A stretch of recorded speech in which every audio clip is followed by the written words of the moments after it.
Greetings from Kuala Lumpur, Malaysia.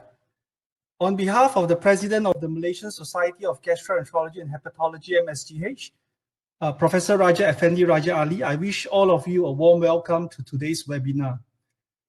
Current perspectives on COVID-19, GI, and liver manifestations.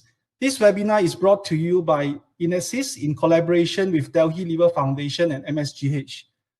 I'm Dr. Chan Wah Keong, a professor and consultant gastroenterologist and hepatologist at the University of Malaya Medical Center, UMMC, here in Kuala Lumpur, and committee member of the MSGH. Joining me to moderate this webinar today is my colleague, Dr. Ruvina Bhavani Rajaram, consultant gastroenterologist and hepatologist here at UMMC. We are really fortunate to have three excellent speakers with us today. I really look forward to their talks and to learning from them. Without further ado, I'll pass the microphone to Dr. Ruvina to introduce to you the first speaker. Thank you, Wah Keong. A very good day to all the speakers and participants, and thank you once again for being here. We are pleased to welcome our first speaker, Professor Dr. Anil Arora, who is the chairman of Institute of Liver, Gastroenterology and Pancreatobiliary Services at Sir Gangaram Hospital in New Delhi, India. He is a well-accomplished academician with over 90 publications in index journals and is well known for his major contribution in relation to the role of achlorhydria in prevention and controlling bleeding peptic ulcer, as well as in the diagnosis and management of Budd-Chiari syndrome. His area of expertise includes advanced therapeutic endoscopy and viral hepatitis. And today, he will be giving a talk on pathobiology of COVID-19 and its clinical implications. Dr. Anil, you may begin now. Okay. Thank you, Professor Ruvina. It is a pleasure to see you all. I'll just start sharing my screen. Good evening, everybody. The topic of my presentation is pathobiology of the COVID-19. Why should we know as gastroenterology and hepatology the basic virology, and does it impact the clinical manifestation of the disease? I think it is extremely important to understand what this virus is, how does it enter the body, why is it causing such a big epidemic problem throughout the world. In fact, coronaviruses are of two types. You have a common coronavirus like influenza, common cold, which usually affect the upper respiratory tract and nothing happens to us. You just take any anti-inflammatory or antihistaminic agent and the disease settles down. You do not even have to take time off your office. But then there are different type of coronavirus which primarily affect the animals, and at times they tend to switch their loyalty and they come into the human beings. And this shift over from one species of animals to the human beings results in catastrophic pandemics, of which two have recently been well documented in the human beings over the last 2 decades. Out of the 5,000 species of the coronaviruses which are known, we recently have been affected by 2 of these dangerous coronaviruses which are presented as pandemic. The first pandemic was reported in 2002 from China, in which 8,000 patients were reported with a mortality of in about 774 patients. Second episode of the dangerous coronavirus, which was primarily affecting the lower respiratory tract, was called MERS-CoV infection, that is Middle East Respiratory Distress Syndrome, which originated in the Middle East with intermediate host as Doom's camels, which had presented with the second type of problem. And today we are concerned about this new phenomena of a third coronavirus, which has originated in this city, in this port city of Wuhan, in which there used to be and there are still number of live animal markets in which there have been mixing up of large number of the animal meat products. So somewhere down the lane, there was a changeover of the virus from the animal, shift over of the virus from the animal to the human beings via a possible intermediate host called pangolin. So this was detected, and finally the Chinese authorities, without knowing as to what the virus is, they knew that this is a coronavirus, so they named it as a novel coronavirus. With passage of time, more and more countries got infected, and the disease had become pandemic. And by 11th March, WHO had no option but to declare this increasing menace of the coronavirus affecting the lower respiratory tract infection to be a pandemic affecting almost 184 countries by now. And see the basic difference between the first two types of coronavirus, that is SARS-CoV and MERS-CoV, which occurred in 2002 and 2010. So every decade you are having a new virus infection, and it's having more and more problem.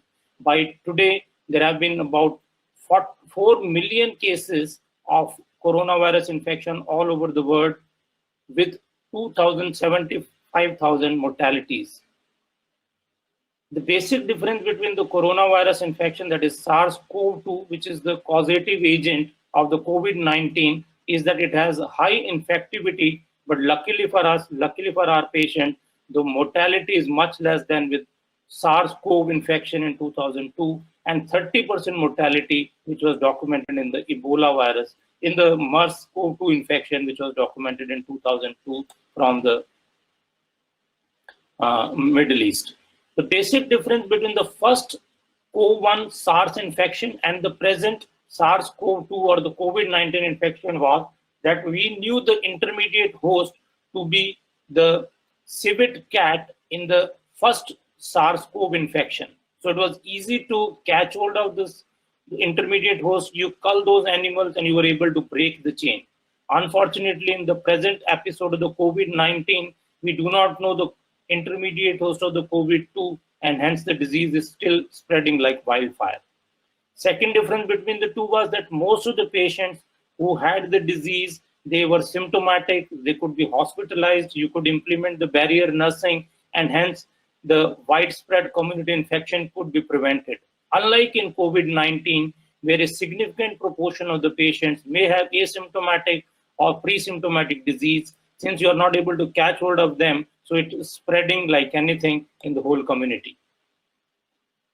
This is the basic structure of this RNA virus, which is a single-stranded RNA virus, which has a typical envelope protein, which is covering the nucleocapsid. And all these coronaviruses have associated spike-like projection, and hence this virus is known as coronavirus because it looks like the crown. And this is the basic structure of the spike, which is so important in letting the virus attach to the host cell and gain entry into the host. As the coronavirus with its spike proteins tends to enter the cell, it encounters and it uses the facility of this receptor called angiotensin convertase enzyme 2 type 2 receptor to attach to the host cell and then finally get invaginated and endocystized into the cell. Prior to that, it might require the need of a transmembrane serine protease enzyme called TMPRSS2. So once the virus attaches to the ACE2 receptor, there is an activation of this protease, serine protease enzyme, leading to invagination of these two complexes come together. That leads to virus getting attached and endocytized into the cell. And once it is into the cell, then it is quickly endocytized into the cytoplasmic component of the host cell. Now, just to tell you something new which has recently emerged as to what is the role of ACE2 receptors. Now, there are two types of ACE receptors, ACE1 and ACE2. Most of the lung parenchyma, especially the type 2 type of alveolocytes, they have ACE2 receptor. And once you have the virus which attaches to this ACE2 receptor, this ACE2 receptors get neutralized, it gets downregulated.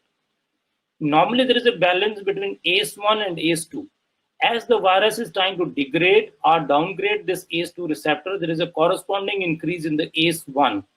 So this rise in ACE1 leads to shift over of the angiotensin 1 into a potent vasoconstrictor called angiotensin 2, which has recently been implicated in the exacerbation of the pulmonary vascular injury, which is an important part of the ARDS component in patients who have fatal infection because of the COVID-19. As the virus enters into the cell, it fuses with an acidic structure called lysosome. which quickly tries to disintegrate this virus, and the various components of the viral protein, they are put in a segregated manner into the cytoplasm.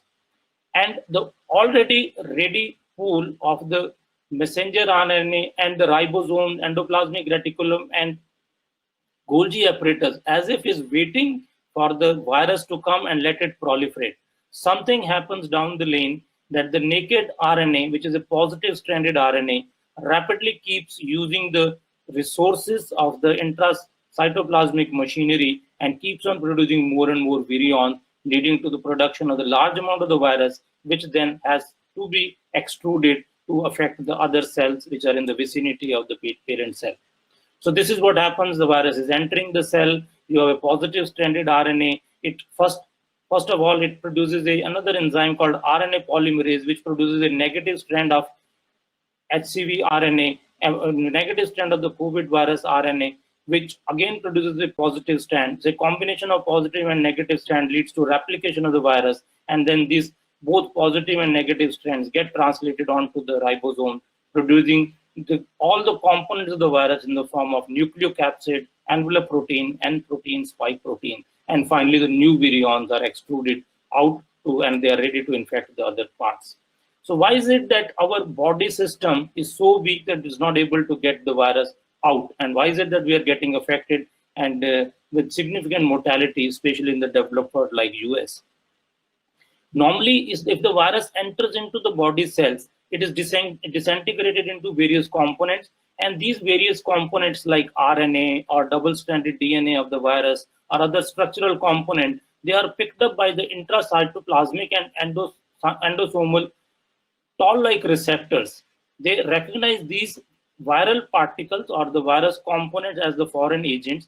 That leads to production of a substance called interferon, which diffuses into the surrounding cells, and through the attachment of the interferon receptor, it stimulates the production of interferon stimulated genes, which produces pro-inflammatory cytokines, and these cells get killed. So this is the normal way how invading microorganism like virus produces a defensive mechanism in the cytoplasm of the body, so that it produces a nearby antiviral state in the surrounding cell.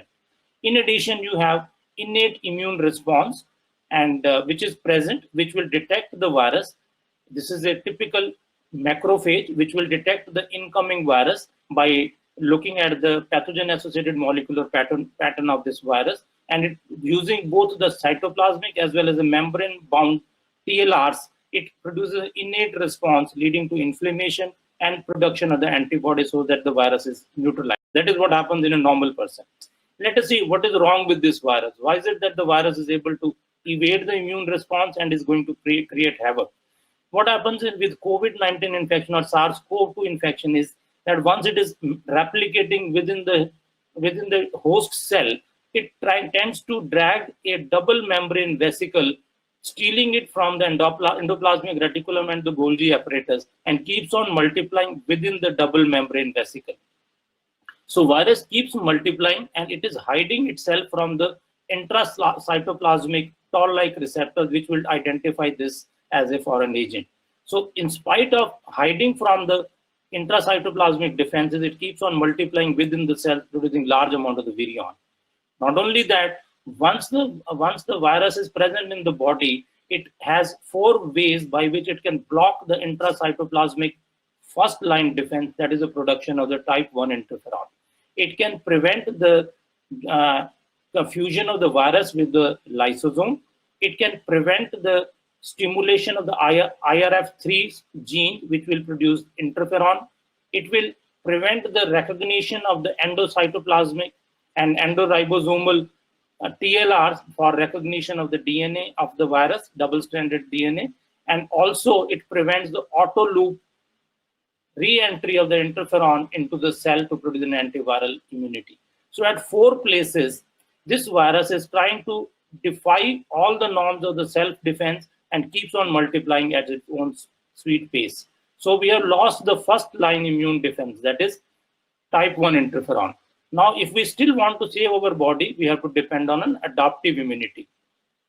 That adaptive immunity will require a cytotoxic T cells and antibody-mediated injury to the cell which is containing the virus. So this has to be robust to get rid of the virus if the first system fails. So this is what happens with COVID-19 infection, that it upregulates interleukin 6. This interleukin 6 or IL-6 leads to changeover from Th1 to Th2 type of response. That leads to reduced cytolysis. That means you are not able to generate CD8 type of response, and hence the cytotoxicity of the adaptive immune response fails.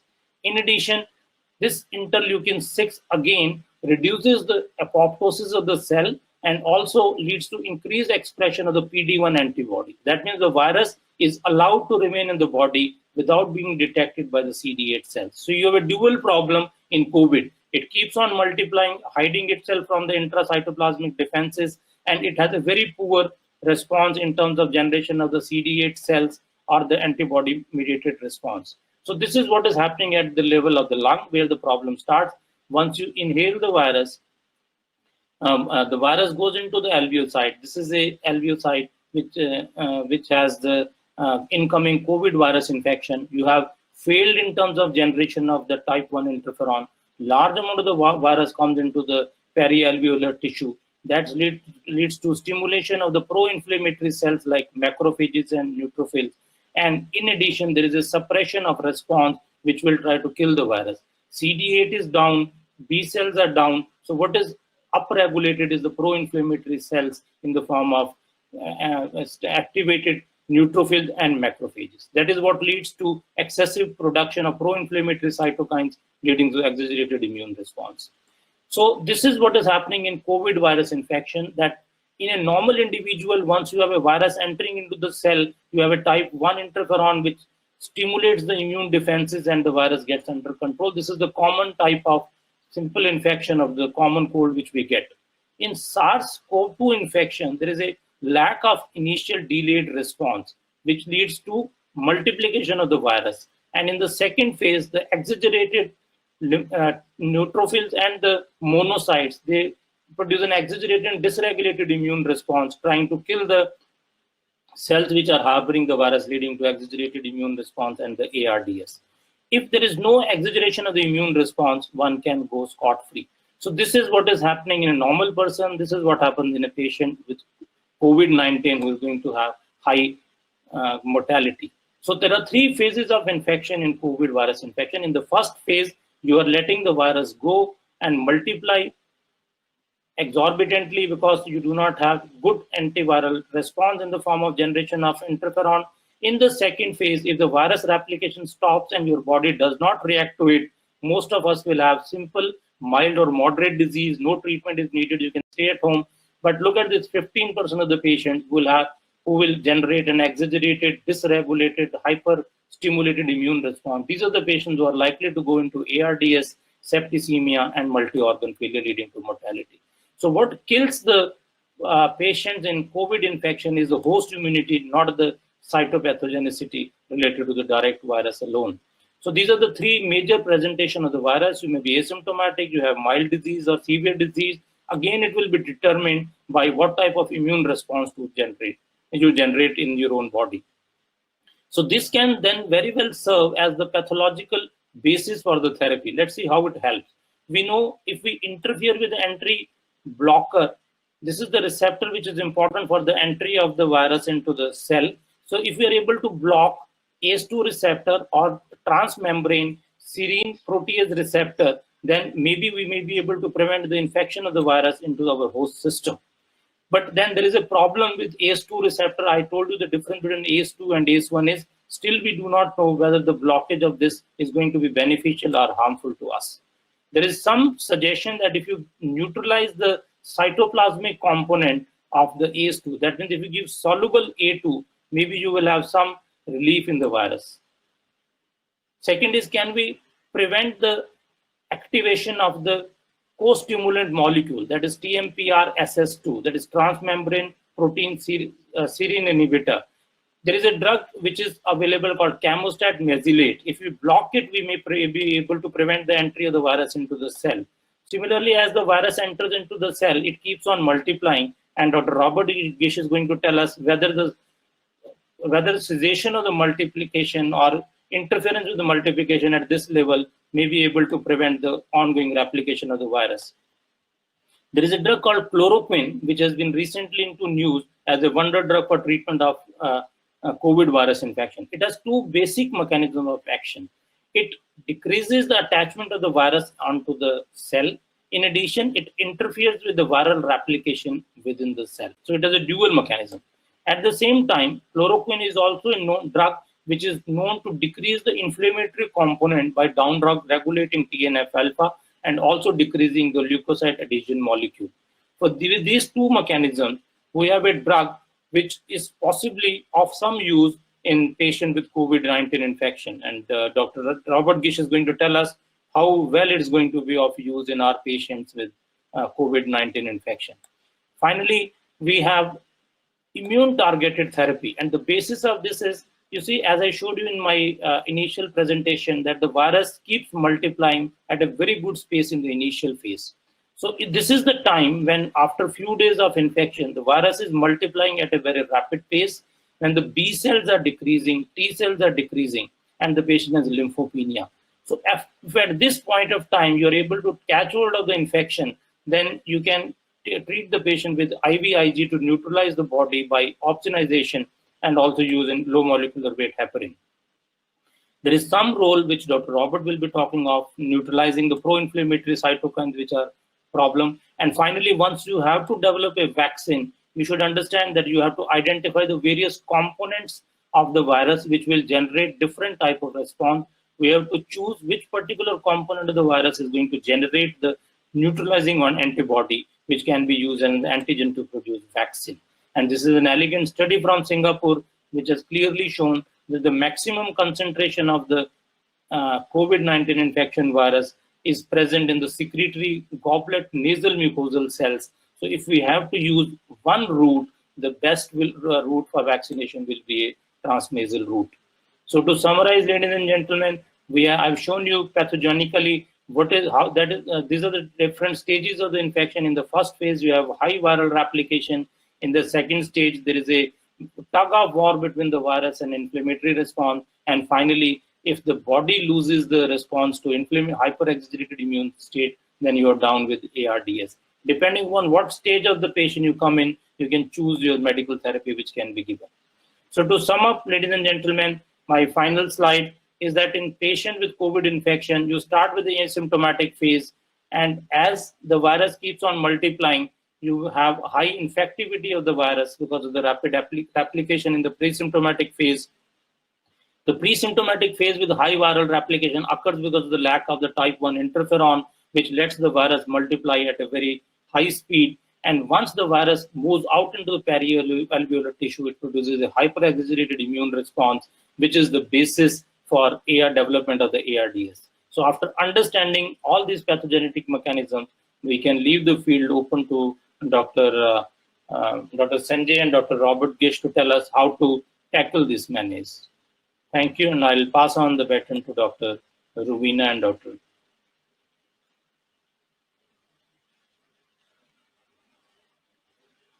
Lecture on pathobiology of COVID-19. For the participants who are listening, if you have any questions, please to submit them using the chat function.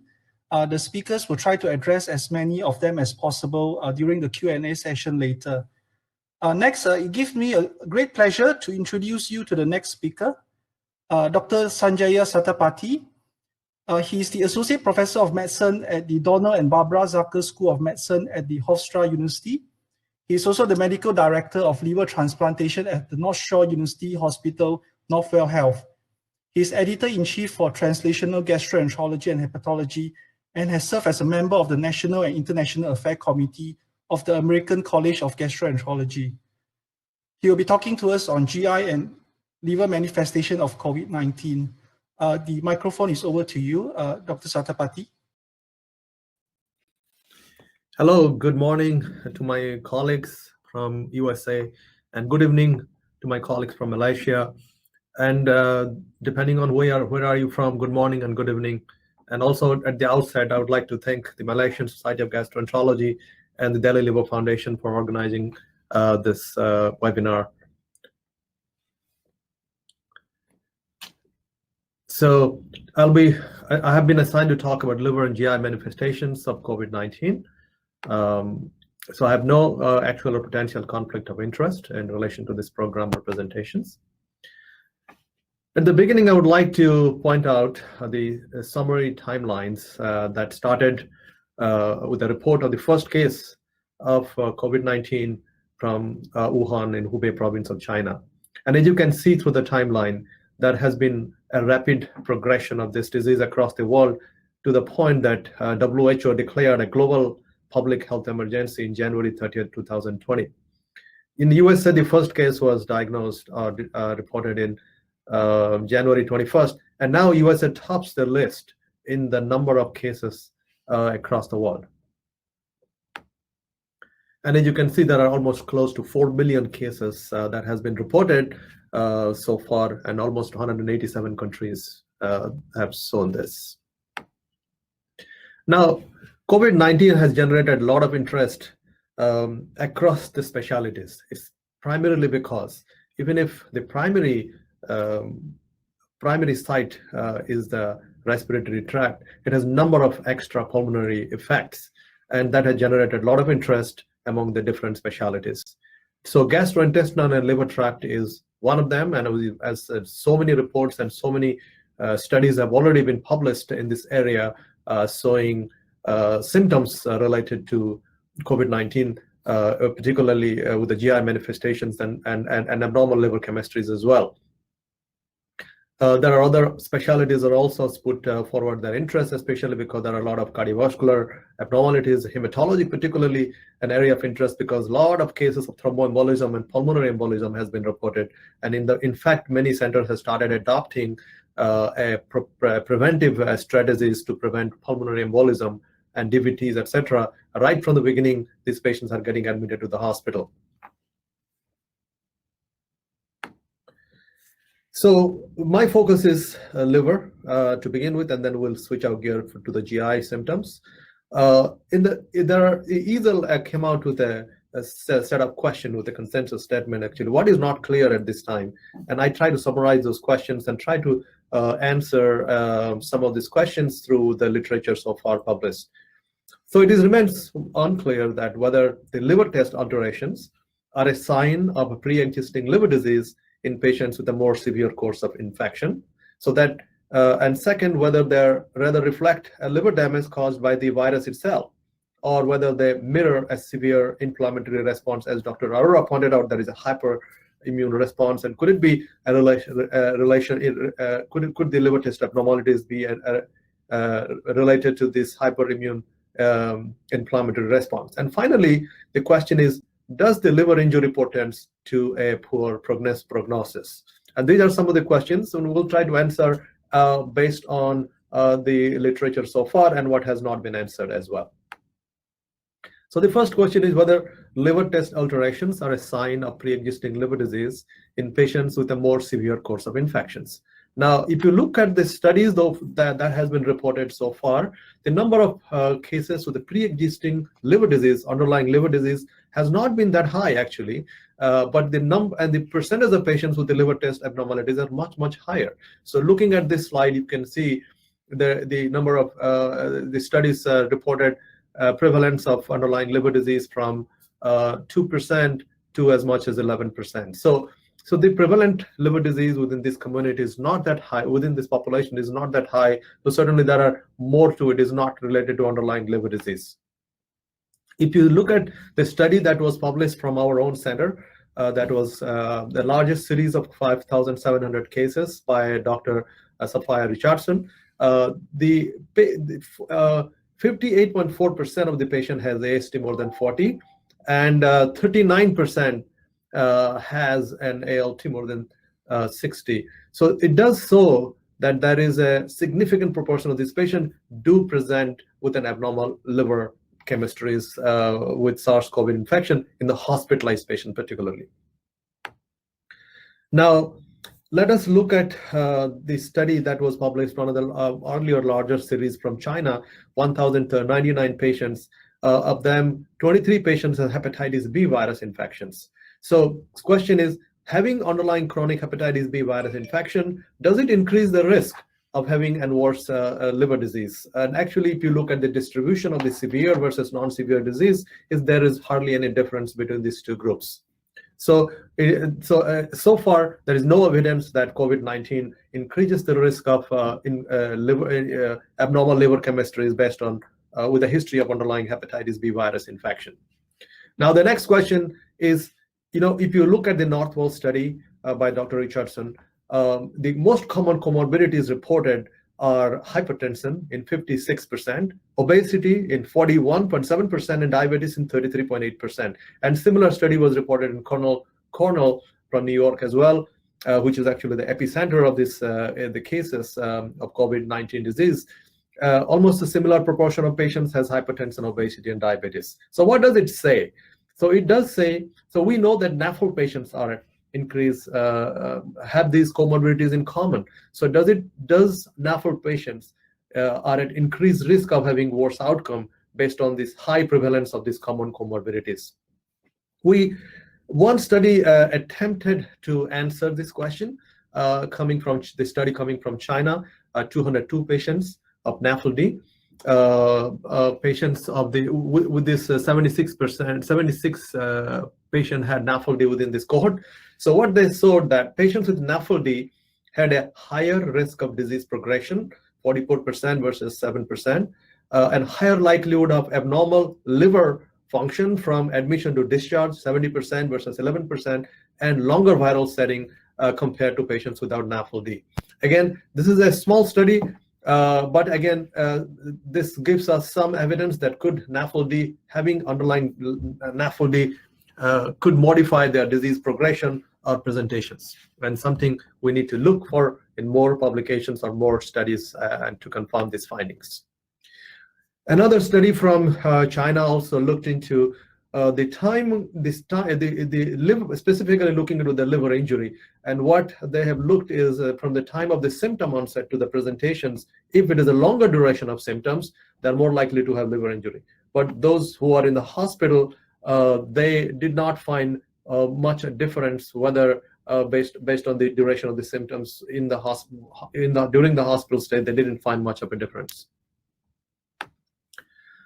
Now, this another study looking into the patterns of liver injury, and this is a study which is also from China, 417 patients total. And what they have shown is that they define two things. One is the liver injury and abnormal liver functions. Now, you see the liver function abnormality is quite common, almost 76% of them. But the liver injury they have reported in around 21.5%. And particularly in severe, when they looked specifically patient with a severe disease versus a non-severe disease, in the patient with a severe disease, that is 46% patient have liver injury as compared to 14.4%, which is represented by the dark bars, dark solid bars, compared to patients with a non-severe disease. So it does speak that patients with a more severe illness are likely to have more liver injuries. Now, looking into the patterns of liver injury, this particular study looking at the patterns of liver injury, what they have they characterize patients into hepatocellular, cholestatic, and mixed type of liver injury. Hepatocellular, they're defined as AST more than 3 times or ALT more than 3 times, and the alkaline phosphatase is less than 2 times upper limit normal. They're considered as hepatocellular. Cholestatic, when it is ALP more than 2 times upper limit normal, and the AST ALTs are less than 3 times. And mixed type is when both AST ALTs are more than 3 times and the alkaline phosphate is more than 2 times. So when they characterize these patients, what we can see that hepatocellular type is 20%, cholestatic was 29%, and the mixed type is 43% patients overall. But in the patients with a severe disease, which is in the middle, you can see the mixed type of presentations are more common. Now, the next question is whether liver injury rather reflect a liver damage caused by the virus itself.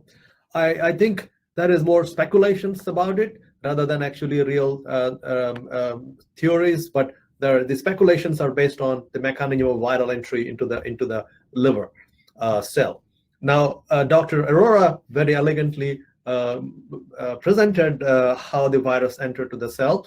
So as you can see, the SARS-CoV-2 has the spike protein which attached to the angiotensin converting enzyme receptor. It requires the TMPRSS2 activation by the TMPRSS2 to enter the cell. So cholangiocyte, which is in the liver, has a very high expression of AS2 receptor, 59.7% compared to hepatocytes, 2.6%.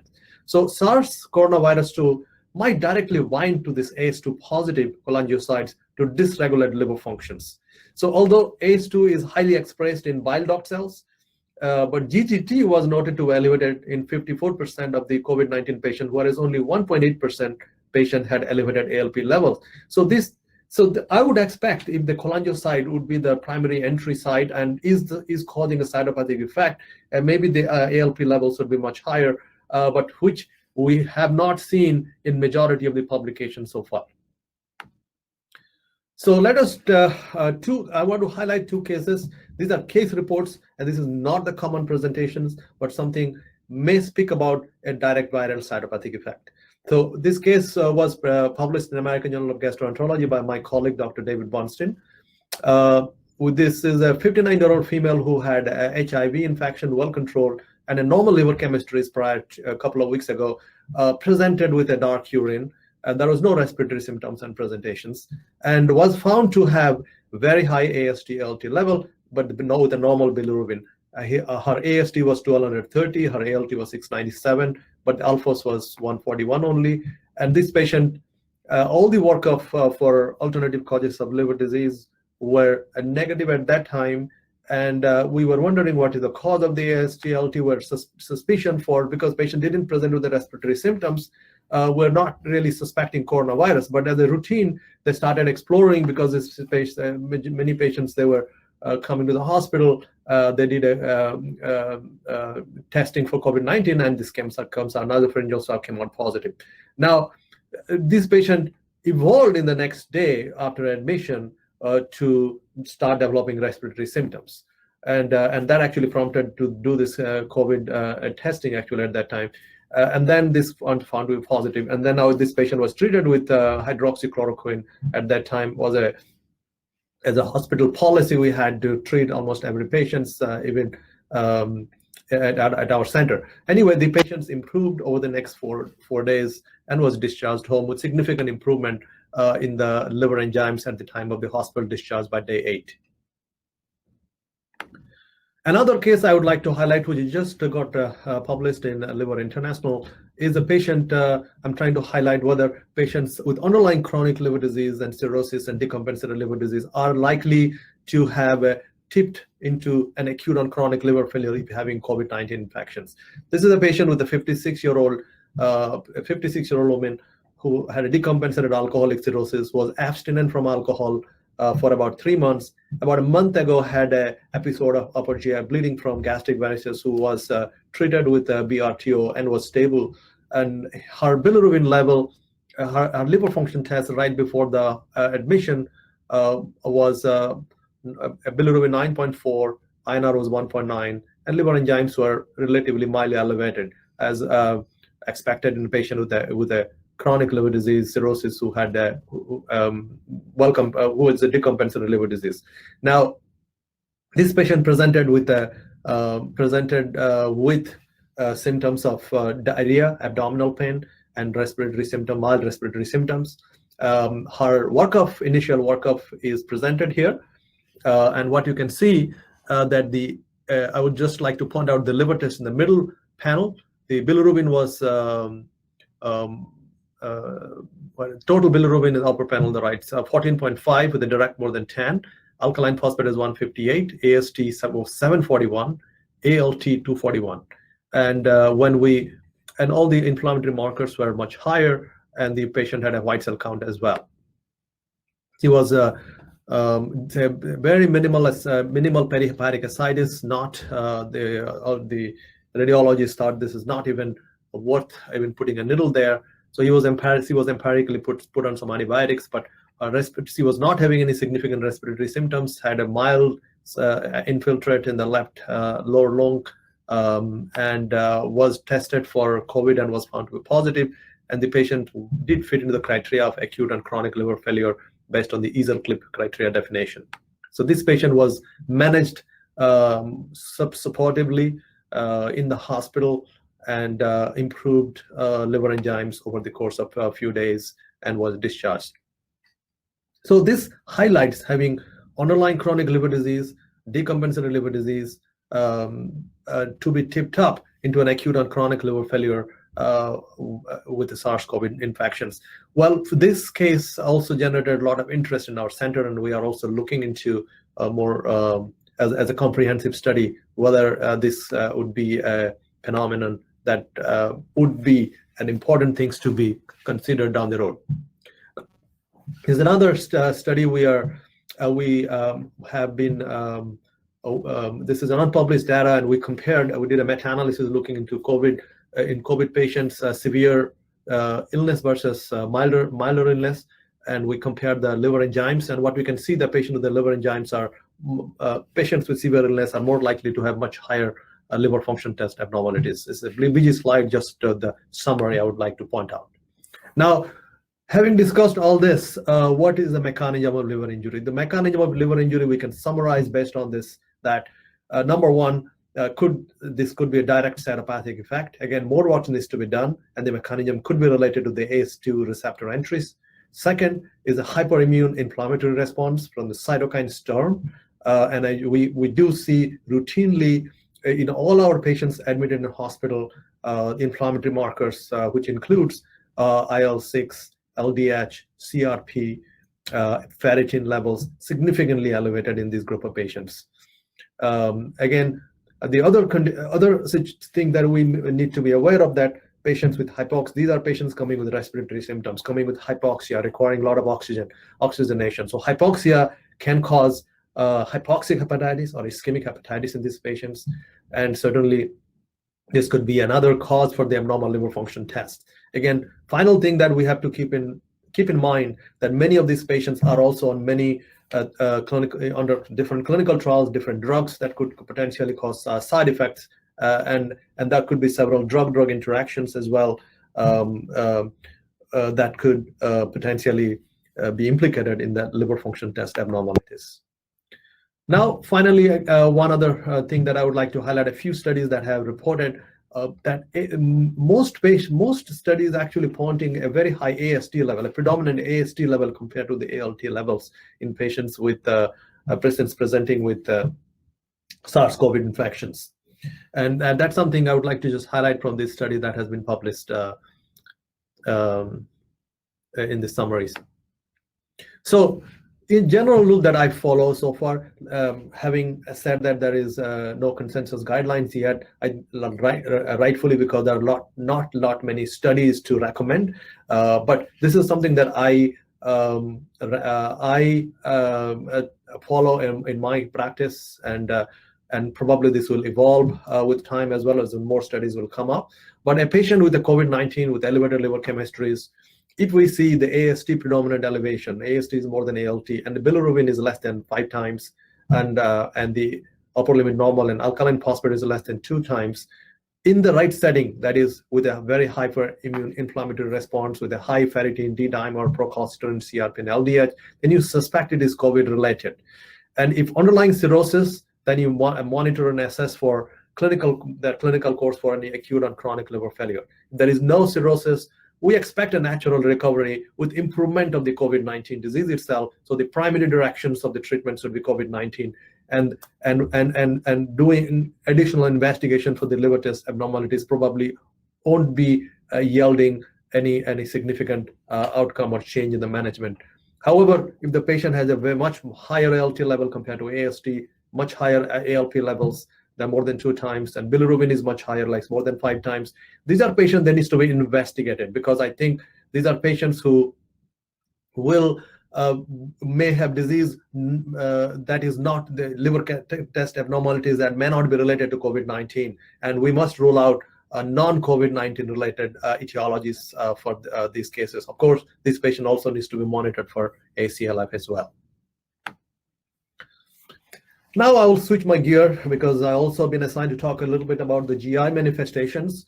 So having said about the liver test abnormalities, this is a study first, a very large study, 141 cases, retrospective review of patients admitted in single hospital in Wuhan over approximately 7-week period. They noted 16% patients presented with gastrointestinal symptoms only. So primary presentation was gastrointestinal symptoms in these patients. Of these 183 patients, the most common symptoms included loss of appetite, nausea, vomiting, diarrhea in 37%, abdominal pain in 25%, and AST and ALT were both mildly elevated in majority of these patients. And this is also replicated in many other studies. Again, another study from Hubei present that 48.5% had gastrointestinal symptoms. And the study, another study looking into the GI symptoms and the severity of COVID-19, 651 patients, 11.4% presented with at least one GI symptoms, that is nausea, vomiting, and diarrhea, and 10.8% had pre-existing liver disease in these patients. Again, of the patients with COVID-19 with the GI symptoms, 23% had severe or critical illness compared to 8.1%, and 31% had family clustering compared to 20% without GI symptoms.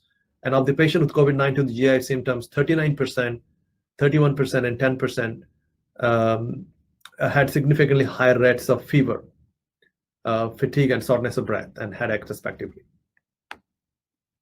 Another study from Stanford, a good colleague of mine, Dr. Izaz Ahmed, and Dr. Chalankar's group have published recently 116 patients with confirmed SARS coronavirus 2 infections. They reported 10.3% as nausea or vomiting, diarrhea in 10.3%, and a combination of the symptoms in 4.3%. 8.8% presented with abdominal pain, and the loss of appetite was 25%. Actually, the loss of appetite is a very important sign in this group of patients. And when these patients present with the respiratory symptoms, many patients, as you know, can present only with the GI symptoms as well. Especially during this crisis, we must screen these patients when the symptoms are atypical.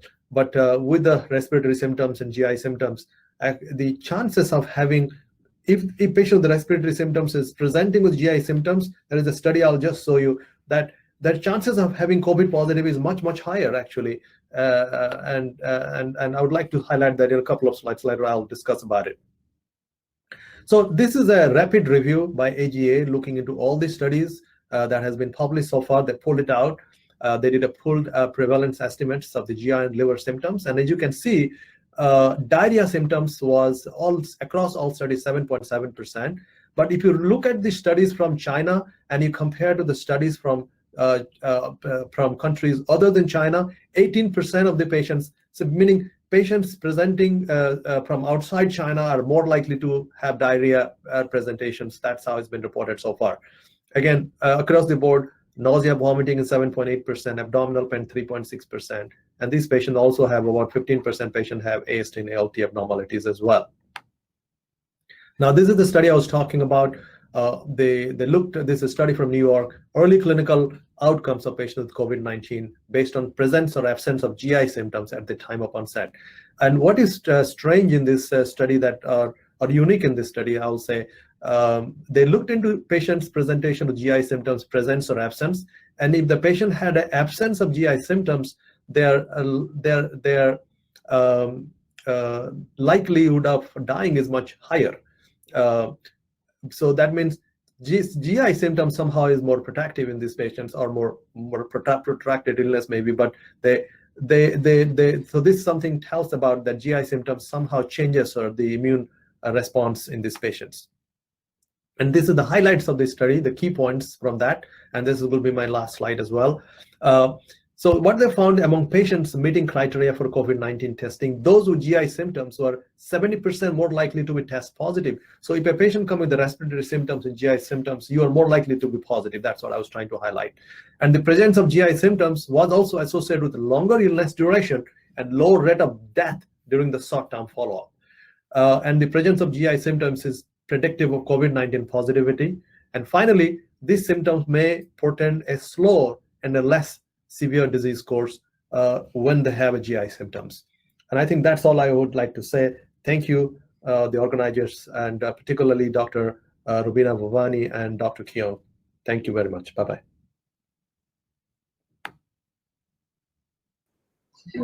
Thank you very much, Professor Satapathy. That was very interesting. Now let's move on to our final speaker, Professor Dr. Robert Gish. He is currently an adjunct professor of medicine at University of Nevada Schools of Medicine in Las Vegas and Reno. He holds numerous other positions as well, namely adjunct professor of pharmacy at Scarps School of Pharmacy and Pharmaceutical Sciences at UCSD, medical director of Hepatitis B Foundation in Pennsylvania, and medical director of Asian Pacific Health Foundation. He also has served in multiple editorial boards and has published extensively. Apart from that, he has been involved in developing public health care policies pertaining to viral hepatitis in Vietnam, Philippines, Georgia, and Armenia. Today, he will be giving his expert opinion on current treatment and future directions in COVID-19. Professor Gish, I will pass over to you now. Thank you. Good morning and good evening. Glad to be here. Thanks for having me. I really appreciate all the education I've been getting through these conferences. Dr. Arora has given a great background. Dr. Satapathy's done a fantastic job on liver and GI manifestations. Dr. Babina, Dr. Chan, thanks for having me and hosting this conference. Sort of a pan-global event. And let's dig into therapies for COVID-19. That, of course, is the disease state, and the virus is SARS-CoV-2, which also is called the coronavirus. I have no relevant disclosures. And I'd like to highlight that this slide deck, I have a much more complete deck that's on my website. The website is robertgish.com, so you can download the larger deck there. The smaller deck also will be available for share. As you can see from this graph, the seriousness of COVID-19 in terms of causing morbidity and mortality. This is mortality rate where the COVID-19 over this 2-week period in the United States equaled the mortality rate from cardiovascular disease. This is a very, very serious issue everybody's aware of, but I'd like to highlight this graphically. You've already seen this important graph. I'd like to highlight at the bottom of this a number of the potential therapies that we're going to be going over today. I'll be focusing heavily on direct antiviral effects of some of the most developed medications that are going to be discussed, including remdesivir. I'll be touching on a variety of other therapeutic issues. I really feel strongly, and I want to highlight on this graph, that we're going to need to treat patients as early as possible to shorten infectivity, decrease the severity of disease, shorten hospitalization, decrease morbidity, decrease mortality, and I'll get into some of the logic of that. Aurora showed you this graph, and I'd like to highlight that the ideal time to treat is by doing frequent surveys of specific populations and treating people at the time of peak viremia, which is actually during the asymptomatic phase. The peak time of viral shedding is about 7 hours before patients actually become symptomatic. But we need to figure out how to be doing surveys, especially in people who have been had close contact. This is a slide that talks about the WHO effort, where they did what are performing what's called the Solidarity Trial. They're still looking at hydroxychloroquine. I'll make more comments on that later. Remdesivir is part of this also. Interferon beta, interestingly, is in this global trial, and Kaletra, but I'll comment on most of these in just a moment. I'd like to highlight that SARS-CoV-2 induces a hypercoagulable state. There are a number of studies that are ongoing in terms of therapy for the more severe forms of this disease and trying to block this coagulation cascade.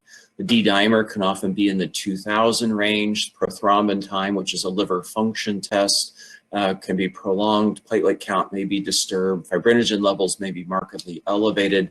The best way to assess for the coagulation status in a patient is to use thromboelastography and then treat according to that tag pattern. You may also have a machine called ROTEM, but this in the ICU setting, cardiovascular, a transplant, liver failure. Thromboelastography is the current state of the art to be assessing a coagulation state. You've already heard about this attachment process. I just want to highlight that we don't have any good data on blocking these receptors. There are hints that camostat may be involved. I also like to highlight here that H2 blockers and, more importantly, zinc may interfere with viral uptake. We do not have any prospective data to say the role of zinc. There was a release on H2 blockers yesterday, which I'll talk about a little bit later, that apparently abrogates disease, but it's high-dose H2 blocker only for the inpatient setting. This is an important graph because it looks, again, through the mechanism of viral entry, release, and replication, and talks about the different medications. At the very top is tocilizumab, which interferes with IL-6. Dr. Arora highlighted the very high levels of IL-6, part of the cytokine cascade and injury pattern. Also, you can see where chloroquine, hydroxychloroquine act, although they really act at probably 5 or 6 different steps. I'll make specific comments on those shortly. Lopinavir has also been studied but has failed. I'm going to take that off the table as a potential therapy. Ribavirin is being looked at as well. Favipiravir, which is at the bottom, just had a publication in Lancet showing decreased viral shedding, a shortened period of viral shedding, and we'll wait for further data on that medication in terms of changing patient outcomes. We're starting to see clinical data on favipiravir. A little bit more on ACE inhibitors and ARBs. There was a concern that these might in some way enhance risk of death and morbidity from this disease, but it looks like they may lead to a lower death risk. So the standard of care is to continue these medications unless the patient is hypotensive, not specifically stopping them to try to abrogate the disease, but we would not be recommending starting ACE or ARB inhibitors to try to modify the disease state in someone who doesn't have a clinical indication for these antihypertensives. This is just a publication of the failure of lopinavir, ritonavir. The theory was lopinavir with ritonavir boosting may have an antiviral effect, and there's some mechanistic discussions about the theory behind this, but this is a failure. I believe we need to set this aside. Okay, let's talk about tocilizumab a little bit more. We have some small studies or case series. This is one study with 21 patients treating according to protocol. Unfortunately, the patients were also on lopinavir, methylprednisolone, making it a little bit more difficult to interpret the study results, but there was suggestions here in the lower left box about a shortened time of requiring intensive oxygen support, and in that same graph about improving oxygenation. So this is for hospitalized patients, patients with declining oxygen delivery. As you know, there's a very strange disconnect between hypoxemia and tachypnea. There's something that is changed with the SARS-CoV-2 and how the brain receives oxygen and carbon dioxide signaling. So best way to pick up hypoxemia is through an oxygen sensor. It's an early way to detect pulmonary involvement. A little bit more on chloroquine and hydroxychloroquine, blocking cytokine expression, changing lysosome pH, as you heard from Dr. Arora.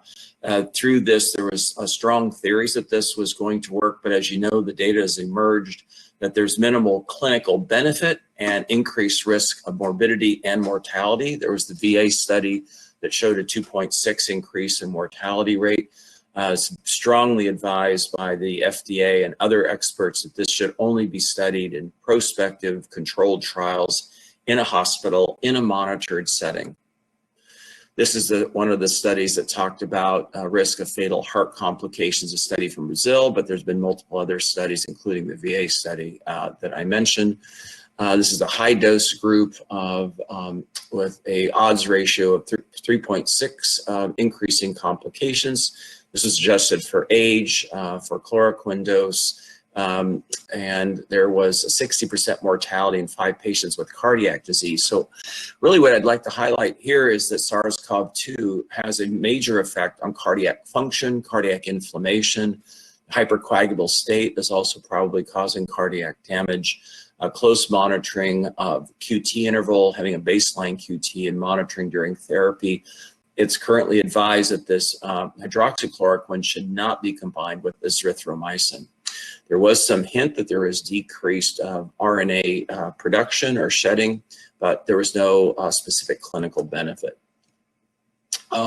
This is the study about high-dose famotidine. Famotidine does appear to modify clinical outcomes in one study that was published yesterday. I haven't seen all of the details yet.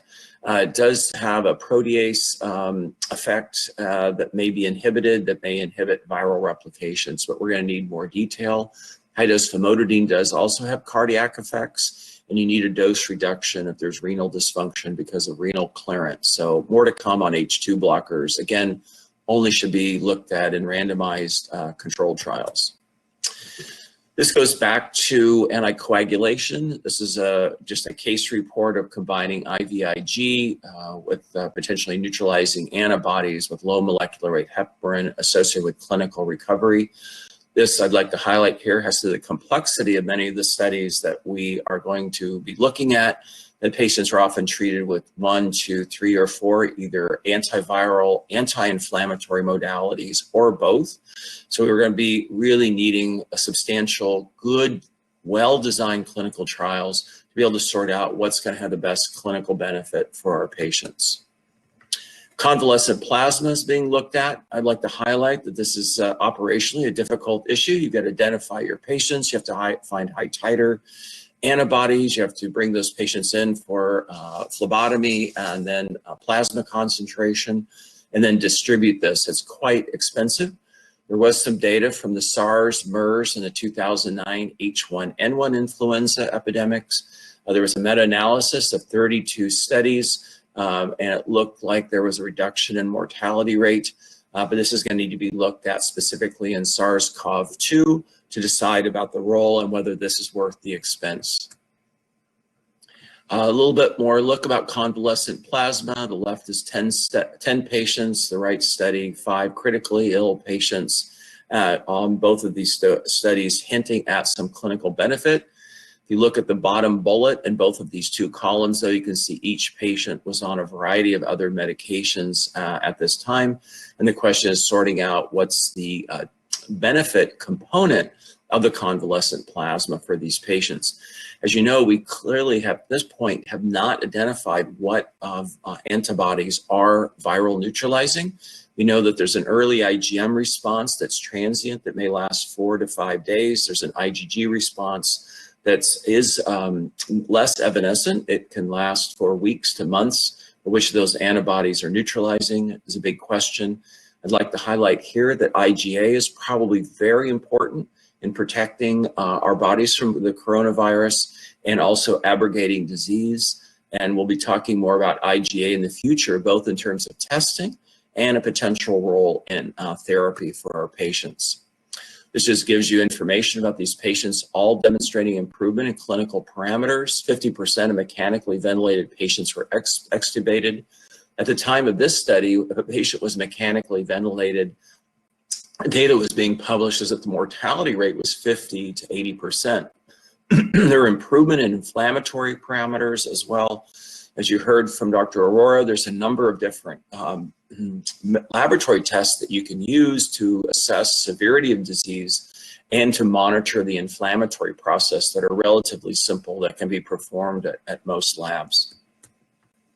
Let's switch now to the RNA-dependent RNA polymerase inhibitors. I mentioned there's a publication that was just released by in Lancet on favipiravir that did support that there was decreased viral shedding in these patients, but I didn't see clear data on a clinical benefit, but we're going to need larger trials. The adverse event profile was quite low. We're going to spend more time on remdesivir today. Remdesivir was originally developed by Gilead Sciences to combat Ebola. Apparently that was either ineffectual or the studies weren't powered to show a benefit, but they did have data dating back 6 or 7 years about the efficacy of this drug against different coronaviruses, including plans to look at SARS and MERS clinically. but these disease states fortunately were rapidly halted due to a variety of different interventions and probably some viral characteristics. But let's dig into remdesivir as a treatment for the coronavirus, SARS-CoV-2. This is the first study that came out in New England Journal of Medicine. I'm not going to go into great detail here, but you can basically look at these baseline oxygen support and looking at the curve of clinical improvement. This is using the WHO 6-point ordinal scale, and then on the right graph looking at the differences in improvement time depending on age, with slower improvement in older patients. But nonetheless, the majority of these patients had some type of invasive oxygen support, and there was marked improvement graphically, clinically, and a marked decrease in the number of patients who required intubation over time and a low mortality rate. So even though it was a case series, this did provide encouraging results that led to the continuation of multiple other studies, which we'll talk about. This is the simple study. This is going to be looked at also not just for clinical benefit. Again, the 7-point scale that's by WHO. Sorry, I said 6-point before, but it's a 7-point scale, including 0. And looking at time at day 14 and trying to look at, was there a difference between 5 and 10 days? So looking at clinical benefit and looking at duration of therapy, there was, from this study, the 10-day and 5-day course look similar. So that's going to help with further planning and clinical management of our patients. Time to clinical improvement for 50% of patients was 10 days in the 5-day treatment groups. That gives you a good timeline for clinical recovery. Clinical recovery was achieved in 64% of patients at day 14. This is a very, very clinically a substantial level of patients. And patients received remdesivir within 10 days of symptom onset had improved outcomes compared to those who received treatment later.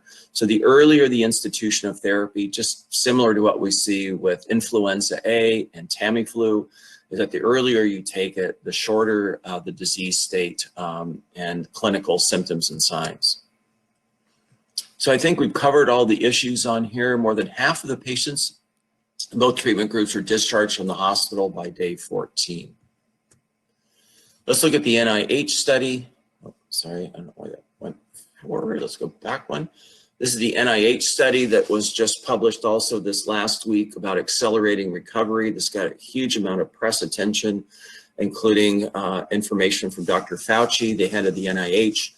I would like to remind everybody that yesterday, Dr. Fauci had to go into self-quarantine, as did Dr. Hahn, the head of the FDA, as did Dr. Redfield, the head of the CDC. So 3 of our top people in the United States are all in self-quarantine because of coronavirus exposure. We're expecting to have a number of other people in the upper levels of the US government in self-quarantine in the near term. At least that's my prediction. There's been a lack of social distancing, a lack of mask wearing by our wonderful leaders, and unfortunately there's now a price that's being paid for those individuals. Let's get back to the trial. I apologize for the editorial comment there. The primary endpoint was time to recovery. That was shortened from 15 to 11 days in this study with a p-value of less than 0.001. Mortality did not reach statistical significance, but there was a trend of 0.059 from 11.6 to 8%. So I think there's some very important information here. This has led to Gilead releasing remdesivir globally. Every drug that can be produced is going to be distributed, and there's going to be distribution in the US through the US government and distribution throughout the world through other intermediaries. So this is one of our first true encouraging treatments because of 3 properly designed studies that will give us a signal on how to use this to manage our patients. So we had an independent data the monitoring board who oversaw this trial, which is very important as well. Many of the chloroquine and hydroxychloroquine anecdotes that took place were not monitored in a prospective controlled fashion. They were specifically case reports. And we have the NIH also making a statement that suggests a survival benefit for this. We have another 7 major studies ongoing with remdesivir globally. We're going to have a lot more information here in the near term. I'm not going to read through all of these lines from the IDSA, but I would encourage you to look at the IDSA document. This is a living document, strongly recommending hydroxychloroquine and chloroquine only be used in the setting of clinical trials. And there is very major caution about the use with erythromycin. I'm going to make a statement that lopinavir and ritonavir studies should be halted. I do not see a role for those, although there was another press release this week about using lopinavir and a comment about Atripla, one of the lead drugs for HIV management that may abrogate coronavirus. But let's not move quickly on these until we have larger studies and controlled studies. Steroids only for patients who are extremely ill in the ICU who fit steroid treatment criteria. There is at least one reasonably good study that suggests that steroid broad-based use in severe coronavirus patients makes patients worse. I can make a comment about transplant patients here and immunosuppressed patients also who may have a variety of different autoimmune diseases. There is no reason to decrease their immune suppression in patients with mild coronavirus infections. In more severe infections, most centers are slowly reducing immunosuppression, and the more severe the clinical manifestation of SARS-CoV-2 or COVID-19, the more significant the reduction in immune suppression. But we don't have any controlled studies to guide us specifically there. This has basically just been common sense, but let's be cautious about the use of immunosuppressants. I've already made some comments about tocilizumab, and I think we've wrapped that up as well. Are there any other comments on here? I think we've covered all these points inside my presentation. In transplant patients, I think there's a question that came up about surveying liver transplant or solid organ transplant patients, or immune suppressed patients for that matter, routinely for the coronavirus. I would say that needs to be done only in appropriate clinical settings. Just random surveys of transplant patients by PCR, I don't think has a specific clinical role. You saw this graph or diagram from Dr. Arora about vaccination. I want to bring up the vaccine issue here, and that this is a difficult virus to provide vaccination for. RNA viruses in general have been difficult. There's been a history, case of dengue, to develop a vaccine where the vaccine actually made the patients who were exposed to dengue and were infected worse. There's an inflammatory response that these vaccines can bring about that can cause more severe disease or more severe or hyperimmune response. So we must be very cautious. The coronavirus activity now is about 30 vaccines in clinical trials, about 6 in humans, and a combination trial may be ready. Some people are putting out press releases that we may have vaccines by September. What that means is we may have vaccines in phase 2 or phase 3 trials by September. But being realistic, it's going to be 2021 before we have vaccines that are going to be available for clinical use globally. That's at least my current opinion. Pharma needs to be working together in collaborative fashion. President George Bush a few days ago talked about collaboration during this pandemic, that we need to be working as a team. We need to get rid of all the partisan issues that are ongoing. And of course, our wonderful President Trump came back with an attack against President Bush for his advocacy for collaboration. We really do need teamwork globally. We need WHO involvement. We need support for our global institutions and global interactions. This is the favipiravir, and point you to an article published in Lancet this week. A little bit more on another cytokine medication that's being developed. This is what's called the Odyssey trial. It's using neurokinin-1 receptor antagonists, another inflammatory pathway that may abrogate the ARDS and pulmonary inflammatory process of SARS-CoV-2. Wrapping things up now, this is giving you a research pipeline: vaccines, antibodies, antivirals, entry inhibitors, cell-based therapy, including stem cells, RNA-based targets also are being looked at, and there's a lot of global scanning compounds to repurpose medications that are currently available, looking at medications such as nitazoxanide, which has been around, of course, for decades, has been looked at for other viral infections, including hepatitis B and hepatitis C.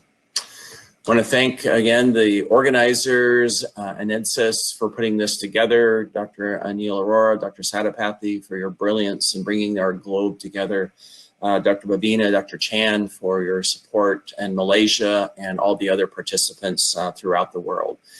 Be safe, everybody, social distancing, follow the strict guidelines by WHO, CDC.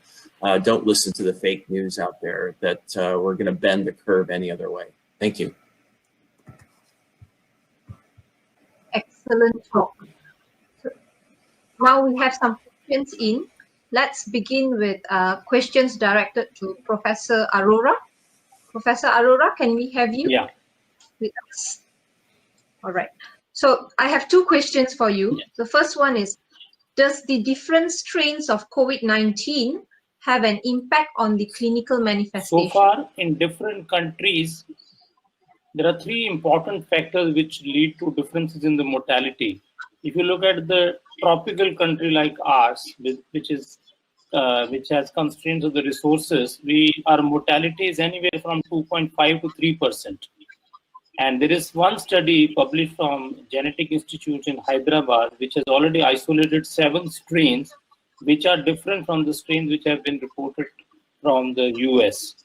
So the temperate climate, humidity, and genetic strain all do contribute to the way the body will respond in terms of the immune response. So possibly the immune response which is generated in our patient with our type of strain, coupled with tropical temperature which we have, certainly leads to lesser mortality as compared to the colder climate. All right. And the second question is there any genetic correlation between COVID infection as of and now, death? there is no documented proof in COVID-2. But if you see the coronaviruses in the past, so unless it is presumed that some of the genetic polymorphism, especially the IL-6 polymorphism, has been implicated in exaggerated immune response in SARS-CoV infection and MERS. There is no study which has been documented in a similar fashion in the COVID-19. But if you can extrapolate the data, then polymorphism of the enzyme, especially the IL-6 polymorphism. I've shown you one slide how IL-6 which basically tries to decrease the apoptosis of the cells, decreases the acquired immunity, which decreases the apoptosis as well as the cytolysis of the cells. So if you have a polymorphism, it has been documented to be of relevance, not in the COVID-19, but already in the SARS-CoV-1 infection. I will now pass the mic to Dr. Chan to continue with the Q&A session. Thanks, Rowena. So can I have Dr. Satapathy on, please? I've collated 3 questions for you. Dr. Satapathy, are you first? Yes. Yes. So the first question is whether higher serum aminotransferase level is predictive of more severe COVID-19. So, so far, the answer is not clear. However, what has been, we actually have, I presented unpublished data, yet this is a meta-analysis looking into all these studies been published from China that we did. And what we have shown is that patients with more severe illness are more likely to have much higher level of AST and ALT and bilirubin abnormalities, they're much higher level. So to extrapolate that information, I will say probably with the patients who are much sicker are more likely to have higher liver test abnormalities. And how we can correlate this, and we probably, this is because of the bystander effect, because these are more severe sicker patients, meaning much more higher inflammatory response. And those hyperinflammatory response probably causes a bystander effect in their liver. Question is whether it is a direct cytopathic effect. I don't think we can only speculate that part of it, but I believe it is all related to the cytokine response. And preliminary data from our center, which is I was working on it. I do not want to reveal the results yet, but I do think there is a clear relationship with this high inflammatory response and the liver test abnormalities. So in case there's a COVID-19 patient who is hospitalized and the serum aminotransferase level is found to be high, but the patient has not become worse yet, would that actually guide you in predicting that this person may actually have more severe disease eventually? We don't know the answer to that question yet. Okay. However, my observations from clinical observation, I will say most of these patients, they improve once the respiratory symptoms improve. So the clinical course is not determined probably by the liver test abnormalities, but is determined more by the respiratory symptoms. Thank you. The second question is regarding patients with cirrhosis who had an episode of varicose bleeding and already has endoscopic varicose ligation. So, and subsequent management of this patient, would you still bring this patient back for obliteration of the varices, or would you optimize the beta blocker? So this is the patient with a SARS infection. So we're talking about the patient already has a COVID infection, you said? No, the question did not specify whether this patient has COVID-19, but okay. It means in general, if you have a patient in general in this time period. Okay. During this pandemic. Yeah. So in general, when the crisis is ongoing and the hospitals are, the physicians are so occupied, and in fact, in our center, where we are the epicenter of the epicenter, I will say, our physicians are redeployed to take care of the coronavirus patients. So we are prioritizing patients who necessarily need an endoscopic intervention. So in fact, pretty much we are scoping patients who actually have an upper GI bleeding and managing those patients in hospital. Elective endoscopies, we've been pushing it for now as much as practically and reasonably we think assessing the risk and benefits, we're trying to push them beyond certain period of time. So a patient, of course, has come with a varicose bleeding within 4 weeks' time, and we want to bring them. I mean, in usual practice, I bring them in 4 to 6 weeks' time. So I may actually push them to 2 months to 3 months. I don't think that's going to change significantly their clinical course. I would put them in beta blocker and continue follow-up that way. Thank you for a very clear answer and very useful advice. So the last question I have from the participant would be your comment on management of a post-transplant patient who is COVID-19 positive. I suppose. Yes. So yeah, I think it's very important. Yeah, the COVID patients, post-transplant patient with COVID-19 infection, if they're asymptomatic, we still keep them at home. We do not change the immunosuppression. There is not advised to change. If they're symptomatic patients and they're hospitalized, yes, we do bring them to the hospital and we reduce their immunosuppression, especially CellCept, mycophenolate mofetil. That's one we discontinue them. And the other immunosuppression we reduce by around half, depending on how far they are out from their transplant period. If they're very shorter interval, of course, try to keep it as minimal possible, the immunosuppression at those patients. And there is also this the studies that came from Italy that has shown that the patients with patients who are post-transplant immunosuppressed patients are having a worse outcome. So those are things that I would take into account and reduce their immunosuppression at this point. Okay, thank you very much, Dr. Satapathy, for the very insightful talk and answers. I will just pass the microphone back to Dr. Rowena. I think she has collated some questions for